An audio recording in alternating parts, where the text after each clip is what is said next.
संत भेटी तरी जगजेटी करुणा केली ऐसे वर्म मज दावी नारायणा अंतरीच्या पुन्हा प्रगटोनी तुका म्हणे मग नैवृत्तीवरी सुखाची शेजारी पौडईन ऐसे वर्म मज दावी नारायणा अंतरीच्या पुन्हा प्रगटोनी विठाला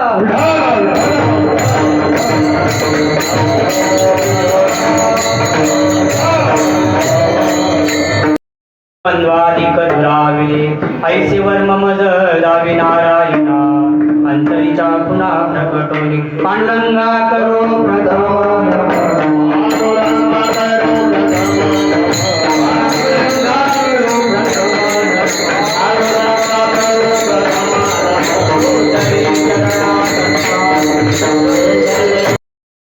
चलनामध्ये चालत नाही तसंच या जगाला दोन्ही बाजूंची आवश्यकता आहे ती म्हणजे अध्यात्म आणि विज्ञान. जर विज्ञानाचा विचार केला तर विज्ञान हे प्रयोगातून विकसित होतं आणि अध्यात्म हे योगातून विकसित होतं. विज्ञानाकडे शक्ती आहे, अध्यात्माकडे भक्ती आहे.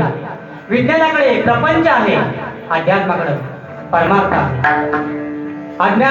अध्यात्माकडे विज्ञानाकडे अहंकार आहे, अध्यात्माकडे नम्रता आहे.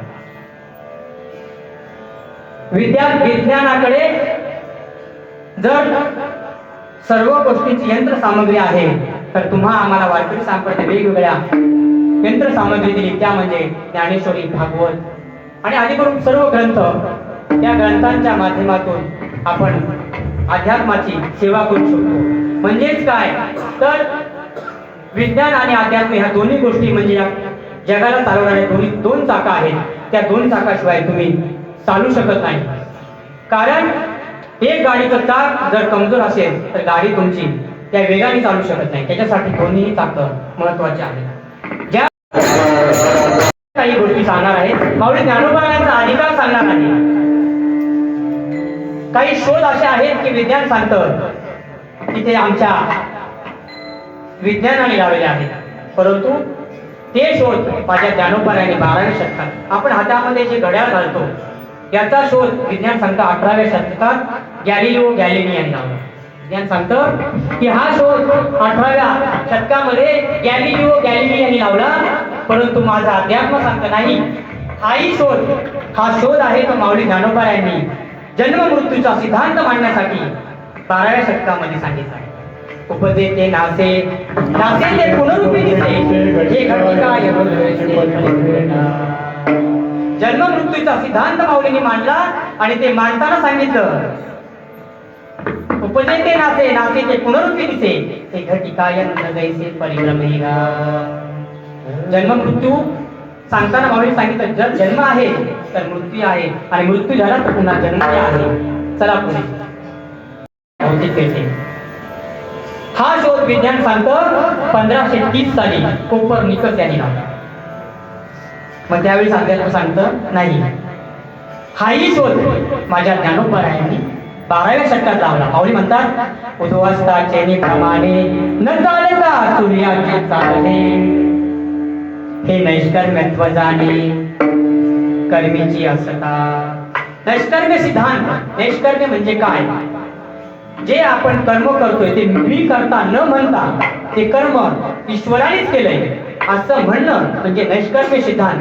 हा माझ्या माऊलीने मांडताना सांगितलं उदो असता केलीप्रमाणे. उदो आणि अस्त. उदो म्हणजे सकाळचा सूर्योदय आणि अस्त म्हणजे सूर्यास्त. म्हणजे सूर्य आपल्याला वाटतो की सकाळ उदय झाला सूर्याचा म्हणजे सूर्योदय झाला आणि तो पश्चिमेला जाताना पूर्वेकडून पश्चिमेला जाताना आपल्याला असं वाटतं सूर्य चाललाय, पण नाही. माऊली सांगतात तो असता केलीप्रमाणे न चालता सूर्याचे चालणे हे नैष्कर्म्यत्व जाणे सलिल काळी. हाही सिद्धांत माऊलींनी माझ्या 12व्या शतकात मांडला. आज आपण ह्या लाईटचा किंवा विजेचा आनंद घेतोय. तो विजेचा शोधही विज्ञान सांगतं की हाही शोध 16व्या शतकामध्ये थॉमस एडिसन यांनी मांडला. त्यांनी सांगितलं की पाण्यावरती वीज निर्माण केली जाते, परंतु हाही शोध 12व्या शतकामध्ये कोणी लावला तर माझ्या ज्ञानोबा यांनी. मग तया उदकाच्या वेशे प्रगटे लखलखीत तेज जैसे तेथे विजो माझे असे सरील हाही शोध माझ्या माऊलीने लावला. म्हणजे माऊलीने सांगितलं की पाण्याला जर वेग असेल, पाण्याला वेग दिलाय आणि त्या वेगाच्या जोरावरती तुम्ही काय करू शकता, तर वीज निर्माण करू शकता. मग हाही शोध कधी लावलाय, माझ्या माऊली ज्ञानोबरायांनी 12व्या शतकात लावलाय. आता पुढे एखादी वस्तू तुम्ही घेऊन जर पृथ्वीवरून जर आकाशाच्या दिशेने फेकली तर ती पुन्हा पृथ्वीवरती येते. याला विज्ञान म्हणतं गुरुत्वाकर्षण.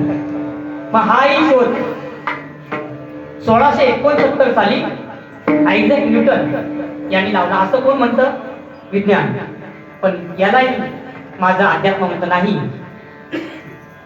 हाही शोध माझ्या माऊलींनी 12व्या शतकात लावला. पृथ्वी परिमाण उचलिले परी पृथ्वी वेगळे नाही केले आणि मागाऊची ते जरी आले पृथ्वीची वरी. माऊली म्हणतात सोसाट्याचा वारा सुटावा आणि त्या वाऱ्याने हवेतील कण धातू वस्तू पृथ्वीवरून आकाशाच्या दिशेने जाव्यात आणि त्या पुन्हा पृथ्वीवर याव्यात. याला काय म्हणतात? तर याला गुरुत्वाकर्षण म्हणतात. हाही शोध कोणी लावला? माझ्या ज्ञानोबरायांनी लावलाय. मग मला सांगा, एवढा अधिकार संपन्न पुरुष, एवढा महापुरुष, मग त्या पुरुषाला तुकोबरायांनी का म्हणू नये? कोण पुण्य यांचा होईन सेवक. अभंगाचं पहिलं